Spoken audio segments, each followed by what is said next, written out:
Градежната експанзија во Тетово продолжува. Се рушат куќи, никнуваат згради. Се намалува зеленилото, јавниот простор, се зголемува бројот на возила. Бетонизација више нормална работа стана кај нас. Не може човек и да се паркира. Не да може нешто да се деси, не може и брза помош да дојде. Значи нема пристап. Не знам што да кажем, едноставно е катастрофално. А за пешациве има ли кај да се движат? Нема, особено за тие со инвалидски колички. Значи нема за нормален човек, а не за луѓе со посебни потреби. Хаос е од свака страна. Сообраќајот не е значи за нигде. Според Државниот завод за статистика во Полошко во октомври биле издадени 60 одобренија за градба, од кои 17 во Тетово, додека во септември од вкупно 73, 28 биле во Тетово. Градоначалникот тврди дека проблемот го наследиле. Се градило прво, имало приватна иницијатива, се направиле, се изградила некоја зграда, па после се видело дали може решение. Сега за постојните ние бараме решение како да ги подобриме, како да ја подобриме патната инфраструктура, тротоарите, за да може и таму да создаваме соодветни услови за живот. Ама и сега се градат, не е тоа дека е претходно.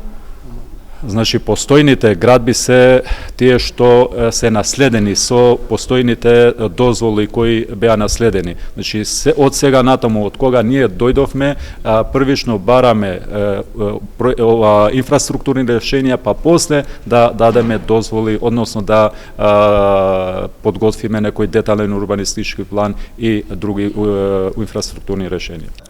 На работилница организирана од Центарот за развој на Полошки плански регион беа презентирани идејни решенија за креирање одржлив регион преку соединување на сообраќајните во урбаните решенија. Гледате кој е метежот и затоа ние направивме, смислиме ваков проект. Значи, вакви проекти се работат сегде низ Европа поготово и се добиваат сериозни фондови за имплементација после на проекти кои произлегуваат од вакви студии.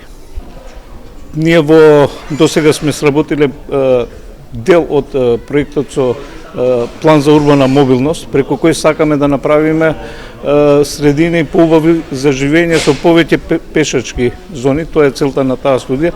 Сега на тоа приврзуваме и планери за да видиме како да го трансформираме просторот и така да ги споиме и двете работи. Според инженерите најважно е да се смени начинот на планирање.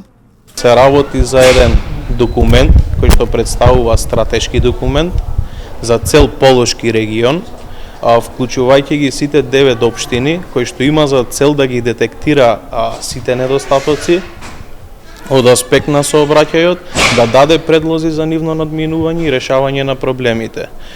Што е она што конкретно вие го кажавте, покрај тоа што се води сметка за решавање на сообраќајниот хаос кој што сите сме запознаени во овој регион, најбитно е да се смени начинот на планирање како сега, така и во иднина. Всушност треба да добиеме што повеќе пешачки зони, тие треба да ни бидат на прво место, потоа следат велосипедски патеки, велосипедски ленти, па следи јавниот градски превоз, па потоа се останато, како што е патнички автомобили и слично. Студиите кои ќе бидат изработени ќе им помогнат на општините, како да ги развиваат понатаму урбанистичките планови.